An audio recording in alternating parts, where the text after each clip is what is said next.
Welcome, folks. Today I'll be reviewing the game called Vigor. It is a free-to-play online game for Nintendo Switch, PlayStation 4 and 5, and Xbox One as well.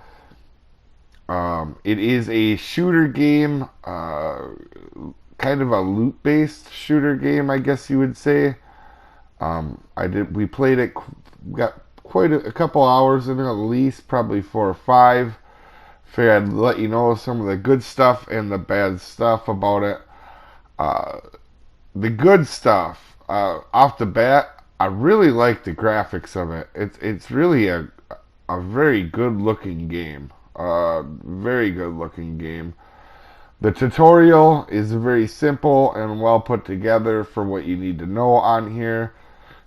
Some other great things about it is your controls absolutely make sense. I instantly got in the game and felt like the control didn't have to get used to anything. Uh, Everything is what you would expect out of a shooter game. The game has some really interesting elements to it, and I'll explain these too. The crafting of your weapons and stuff like that and looting them, it's kind of different. You don't necessarily see that on a game like Black Ops or something like that, but it's very interesting on that front, and I want to see what they could do with that in order to expand it. They also have kind of a cool mechanic that I feel like kind of maybe comes from DayZ. When you go into the death matches, you cannot lose everything that you have if you die and you don't have it protected. So that's very interesting. So you're actually kind of risking your own stuff. They have these maps. I should elaborate more on it. They have 3 of the game modes are the same thing. They're just different maps, but where you go loot buildings. But if you do it with other teams on the map, and if you die trying to get resources to craft more things, you lose what you have. And I think it's kind of a really cool element.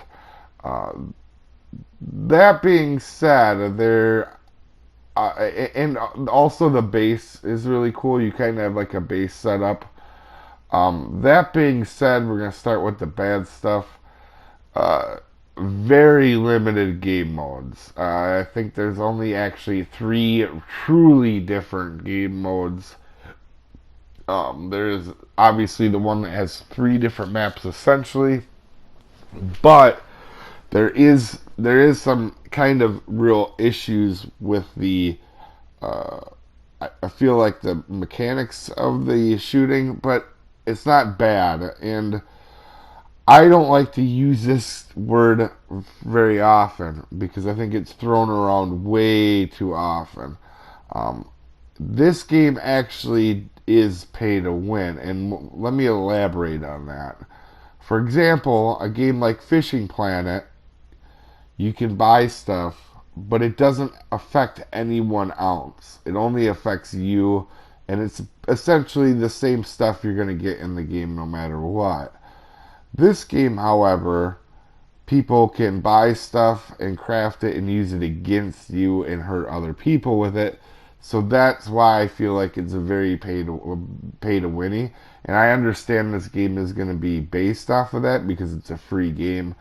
But because of the system that they have in place, it it definitely you're at a major disadvantage if you are not paying. I mean, obviously, you still have to be a decent shooter, but you're going to have a very distinct advantage with some of the weapons and stuff you can get through the pay to win process. And like I mentioned, the game modes are very limited. There's only so much you can do on the game, and that's really what's hurting it in my eyes. Uh, Even me not being a shooter person, I did have some fun on it with some friends, and it was a good time, but I don't think I will ever play it again. So if I was to give it a score, I would give it a 6 out of 10. But honestly, there's an asterisk on that because if they expand on the crafting and base elements of the game and add in some extra modes, there is groundwork here for this to be entirely incredible game. But it's just not there yet. And maybe it will be down the road, but for me, it isn't right now. But hopefully, you guys enjoyed this, and we'll see you next time, folks.